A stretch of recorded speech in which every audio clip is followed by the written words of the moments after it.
Chief, thank you for being here. Good evening, Mayor and City Council. I'm Steve Segura. I'm the Deputy Chief of Operations and Investigations for the Police Department.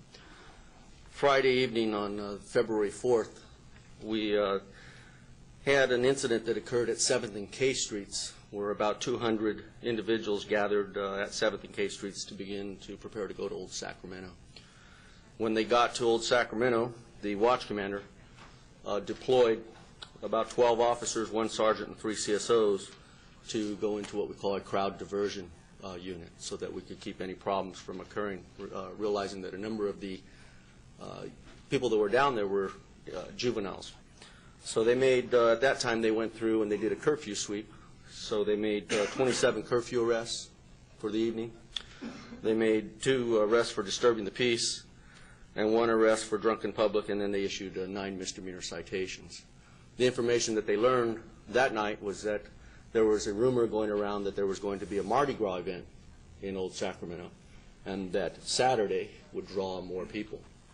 In preparation for Saturday, the watch commander began a deployment plan and decided that at about 8 o'clock that evening he would send down 26 officers, 3 CSOs, and 2 sergeants along with himself to monitor any activity that might occur so that we could divert any problems early.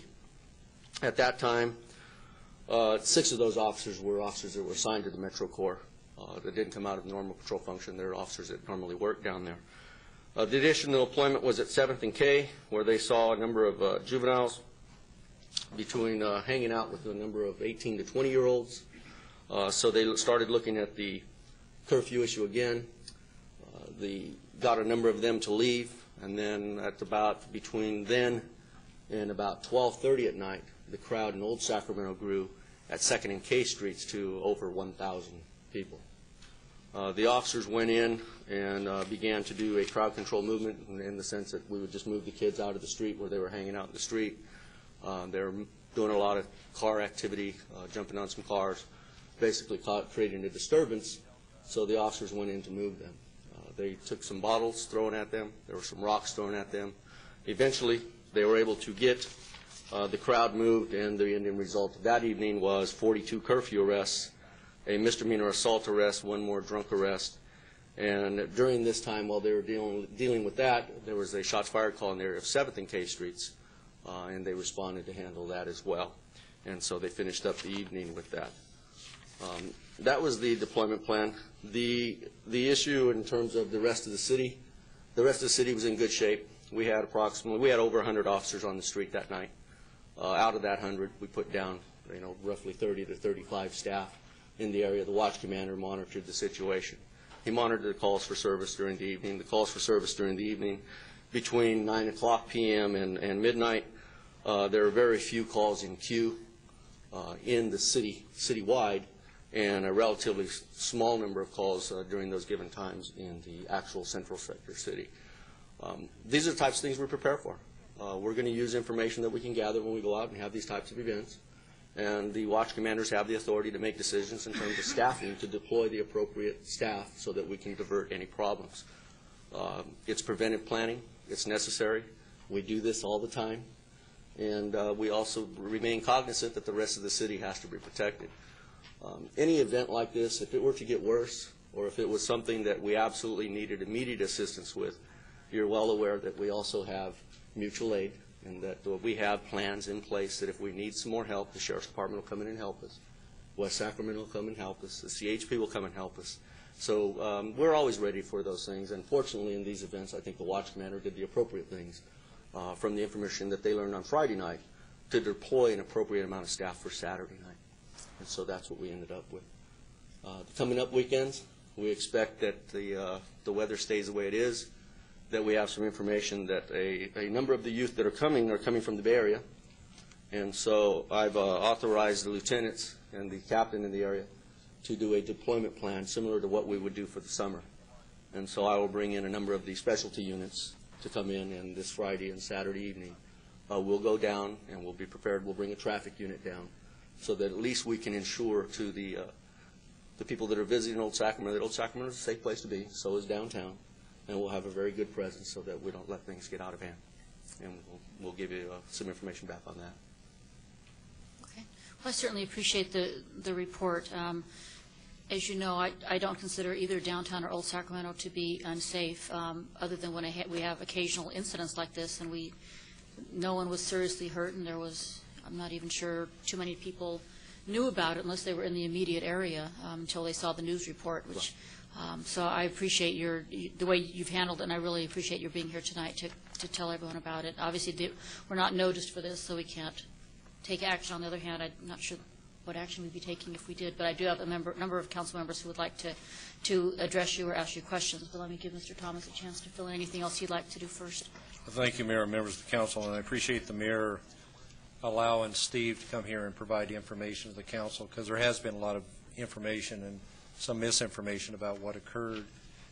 This is not any different than deploying public resources, whether it's fire, police, to an emergency.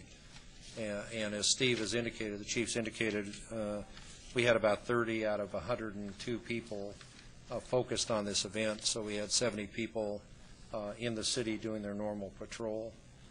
We also have in place, as the chief has said, a mutual aid system that if we needed additional resources in other parts of the city, we need only make one phone call. So it's not unusual.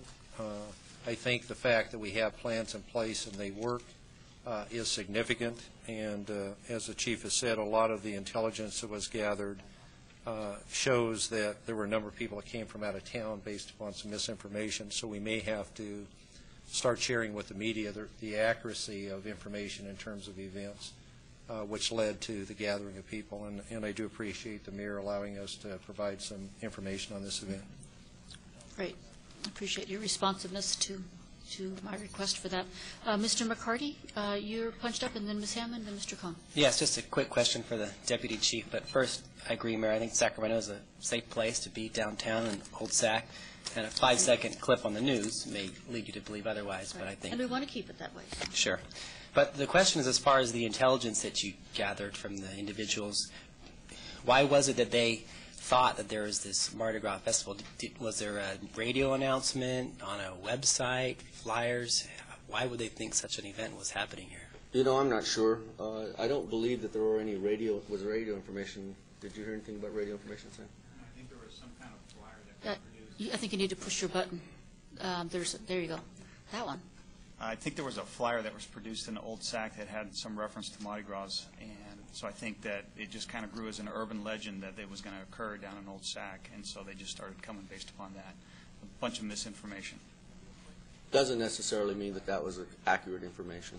Usually we appreciate free advertising, but in this situation when we don't actually have an event, it's a little... Oh, that was it? Okay. Mr. Cohn, you're next. Were there any serious injuries? You mentioned there was one report of a shooting, but I didn't hear. Yeah, there was a report of some shots fired at a vehicle. But no serious injuries. Serious injuries. Right. So we got down to do that. In terms of the rest of the city, the concern I have is when we have to deploy so many people in Old Sac or downtown for these types of events, which actually may be not quite as dramatic as what occurred this past weekend, but this is not unusual to have to deploy officers down Old Sac on weekends, and it does pull away officers from other areas. Now, my question is, were there any, other than burglaries where the incident already occurred, were there calls for service that went unanswered or took extended period of time during that weekend as a result of this activity? I don't have the exact estimated times that the calls were in queue. I do have some times. I know that... well, it'd be, if you want to do a report back to council, myself, and others, I would like to know what the effect is when something like this happens, and in particular this weekend on the response time. The effect would be very similar, Councilmember Cohn, in terms of if we have a homicide or multiple homicides or any major event that goes on, that we would deploy more officers than a normal call. Then calls are going to go to queue. The 911 emergency calls are still going to be the top priority. How many units were deployed down? Down to Old Sacramento? Yeah, Old Sac and 7th and K. There was about 30 or so. I think there were 26, 20, and 2 sergeants and the watch commander, sworn officers, and then 3 CSOs. Wow. That's not it is a large We deployment, but deploy it's that- not an overwhelming We deployment for us. deploy that many for a homicide? 30 No. units? Or if we had a multi-homicide, it's going to take pretty much an entire team to get things going and pull in. But any major event that we might have, we're going to end up reprioritizing who can go to what. And that's what we would do in these events. In this event, the nice thing about it is that the lieutenant had time to plan it. He had the night's information from the previous night. They had some overlap units they can make Right, available. so we already had some extra people on staff. That's Saturday in night. anticipation, Saturday night is a so pretty good night. it wasn't a surprise. Right. And it's not just one shift. This is a combination of using 2 shifts. So he's using the deployment from mid-shift, and he's using some deployment from the late shift as well in order to get out there. Just to give you an example, at 11:30 that night, citywide, there were 16 calls in queue, which means there were 16 calls hanging out there that we needed to dispatch someone to, and that was citywide. That's very light. There were 5 in the central city, and that's pretty light for Saturday night, 11:30. So, and that's pretty much what the rest of the night looked like. We were fortunate in that regard. Well, and Thank you. And if I can just add to your question, when we know events are going on, we bring people in on overtime. In Saturday night's case, we kept people on longer so that we could provide services to the rest of the city. Our summertime in downtown Sacramento, we always staff up because we know summertime is going to be busy. So it's just a matter of planning. There are occasions when we don't have the courtesy of advance notice, and then we've got to deal with the situation. But I can tell you, given what I've seen in the briefing I've had, the impact in the citywide was minimal because we were prepared. Well, I'm glad to hear that. I do think we can pretty well plan any weekend.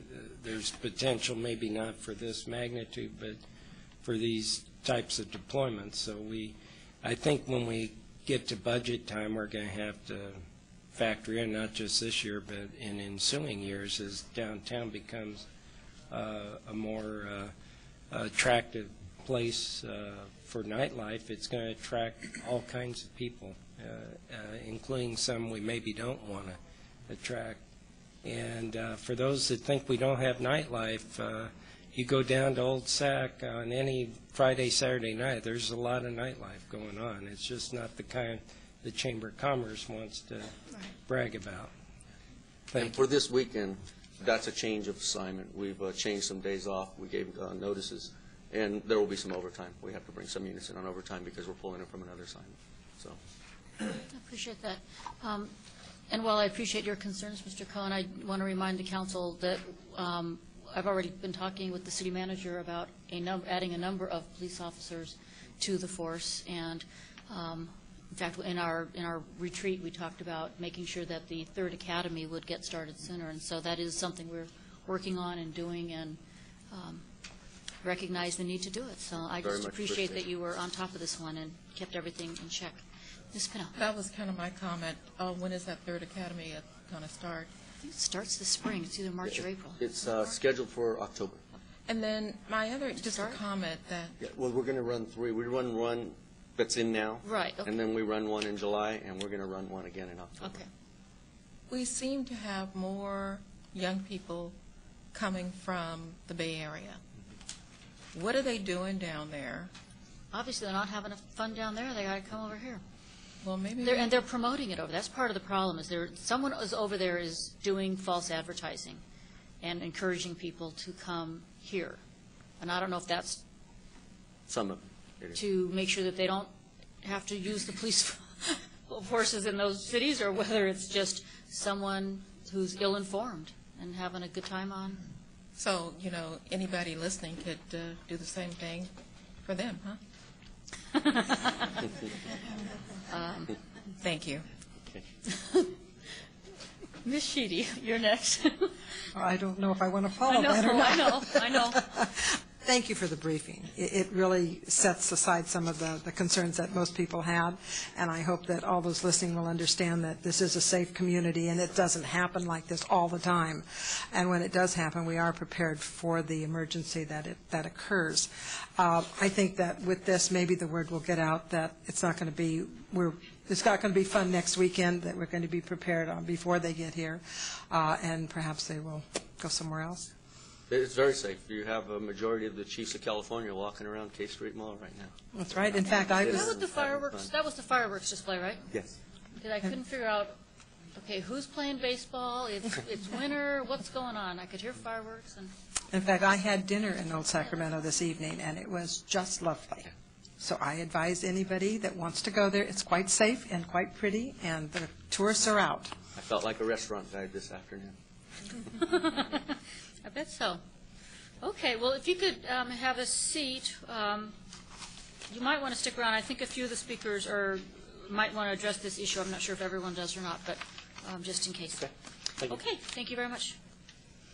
Okay, let's see. We have several speakers here who want to speak on items not on the agenda. Let me start with Keith Anthony, followed by Gail Morgan, Lee Welter, Dave Janae, and Joe Sullivan. Good evening, Mayor and council members. My name is Keith Anthony. I am president of SAC Town Hall and also a member of Crime Watch and Patriot Watch. You recall I was here last session going over some, actually with a group of about 5, addressing some concerns locally of vandalism, graffiti, harassment by transients, and the sale of alcohol to transients in the local area. I'd like to follow up on some action items that the council agreed to take up and report back to us. In regards to harassment, Dr. Tom Wendell aired his concerns to this council about the harassment that he has received and his wife and 5-year-old son. Mr. Cohn, you recommended that Dr. Wendell get involved with local neighborhood associations to utilize their resources, and that it wasn't necessary for him to come to council here to address those concerns. And respectfully, these associations don't have, they help, but they don't have the teeth or the authority to that this council has to deal with these crimes in on an enforcement level. We also discussed light rail security. Dr. Lee Welter, who was robbed and beaten practically to death on the 39th Street light rail station, asked about the video surveillance, and I believe Ms. Hammond, you said that you would report back to find out, you or somebody in the council would report back as to whether or not where we were on the video surveillance with the light rail stations. And an item came up, the liquor sales to transients. We had 2 speakers last session who complained about the problems with alcohol sales to transients, most notably at Bonfair Market. And Mr. Trethaway had said that the city attorney was working on ways to limit the alcohol sales to transients, and I'm not sure where the city attorney is on that process, and we were wondering where the council or the city attorney was on the process. In regards to graffiti and vandalism, I submitted a letter to you from Ms. Laura McCauley, who owns buildings at 19th and I, detailing her frustration with vandalism and graffiti, and that she deals with on a regular basis. We've seen that the council has been responsive to Dr. Wendell's concerns about transients, but Ms. McCauley has sent out emails and letters for almost a year now, and she hasn't received a single phone call or a letter from this council. And lastly, you'll hear testimony tonight from 2 speakers regarding the riots that were just talked about here this weekend. I've listened to some of the 5.5 hours of recorded police transmissions that occurred that night, on Saturday night, and respectfully, I differ with that there is a police shortage. A lot of police were pulled from different areas. Mr. Cohn, you had an incident just a couple blocks from your house where an officer asked for backup and none could be sent to him because they were busy in the downtown area. And we are asking that this council take some action to keep these incidences from happening, from being pulled out of other areas. And we're asking for you to take up that and report back to us on it. Thank you. Thank you for your testimony. Our next speaker will be Gail Morgan.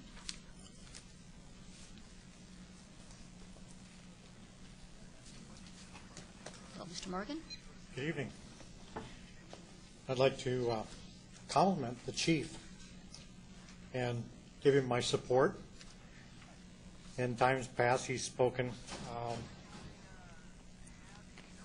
about some of the posting of information on the internet, on the web, on parolees at large in particular. And also he's spoken about the Megan's Law and posting information there. I'd like to focus particularly on his request to be able to post information on parolees at large. Seems like of the parolees that are released, the data that I've read says that 70% of the parolees that are released from prison, 70% of them in 18 months have gone back and been re-incarcerated because of violations on their part. Seems like the rate of correction doesn't seem to be high enough, and so a lot of police resources are being spent on the parolees. And in particular, I understand some 5,000 parolees in Sacramento. At any given point, there's going to be 300 to 500 of those that are at large. And from my understanding from your legal counsel, or the police department's legal counsel, I'm not sure which, there is no problem legally in posting the information once they're at large on the web. And I would sincerely request that the council assist and do anything they can to help the chief get this information up on the web. The benefits, of course, to doing this, as people like myself who spend a little bit of time in front of their computers and can peruse sites like this, might recognize somebody we see on the street and realize that this person is wanted. And I realize that the police depends on the community to be their eyes and ears. And certainly if myself or others in the community see somebody who is a parolee at large and is wanted, we could make a simple phone call and the police could pick up this person before they commit another crime and cause more havoc in the city. So basically this is both a safety issue for the community, and it's also be a cost saving for the city in their police enforcement. I see I've got about 20 seconds left and I've got little more information here. But bottom line, it's not hard to get the information on the web. If you need assistance, you're certainly welcome to contact me. I've taken a number of classes on the web, and if that's a challenge, I can help you over that hurdle, which I don't think is much of a hurdle. But I would greatly appreciate it if you folks could help Chief Nahara get this information on the web and make it available to the citizens at large. Thank you, Mr. Morgan. Lee Welter will be our next speaker, followed by Dave Janae. Hi, my name is Lee Welter, Mayor Fargo, council members, City Manager Thomas. I appreciate the chance to speak once again, as I did last month. And again, consistent with my encouragement of last month, it's important that we continue to support the programs that extend or leverage police resources, including the video surveillance that was mentioned, K-9 teams, as well as the internet posting of vital information such as information on fugitives, recent crimes, and high-risk offenders such as dangerous parolees. In addition, as you might have guessed, Deputy Chief Segura did preempt a little bit of this. While we must admire the flexibility and resourcefulness of our police in coping with the current shortage of sworn officers, we cannot accept the deterioration in safety and quality of life that results from that shortfall. For example, the immediate investigation of lesser crimes and the timely apprehension of their perpetrators has sometimes been abandoned in order to deal with more serious felonies or immediate threats to life. A significant example of this occurred this past Sunday night or Saturday night and Sunday morning, as was well described by Deputy Chief Segura. The hopes and the promises of hiring a few dozen new police officers appear to put us on the track of a solution. However, we need to recognize and remedy this growing shortage of sworn officers in an open and meaningful fashion, not with the pretense of the past in which 23 additional police were misrepresented as 101 new officers. My presence tonight here is not frivolous entertainment, but represents a serious commitment to improving safety and the quality of life for my Sacramento friends and neighbors. And I still have time for a real brief public service announcement. Besides my paid work as medical director of the Hyperbaric Center of Sacramento, my other volunteer efforts include membership in the Sacramento Sheriff's Medical Reserve Corps and currently training with the Community Emergency Response Team, also known as CERT. The Sheriff Department's website provides information about several such volunteer activities.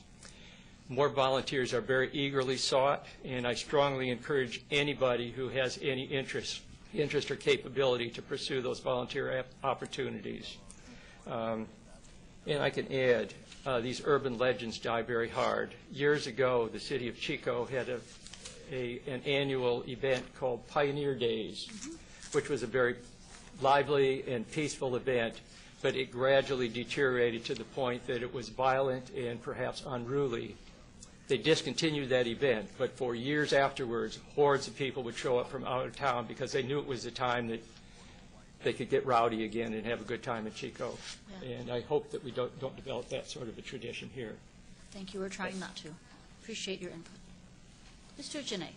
Mayor, may I offer something for the gentleman? Go ahead. We have a volunteers and police service, and I appreciate.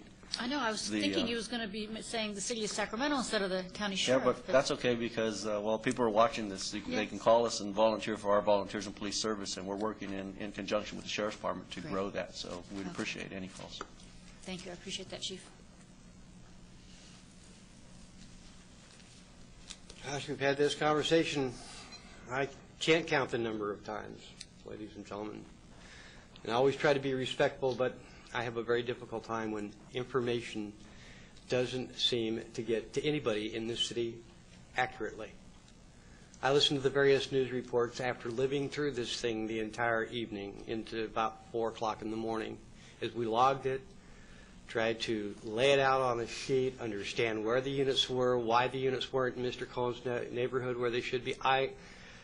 In all respect to Deputy Chief Segura, I have to disagree with him, and I'll be happy to go tit for tat with anybody. I would like you to ask for the CAD. We have a beautiful new CAD system, an RMS system.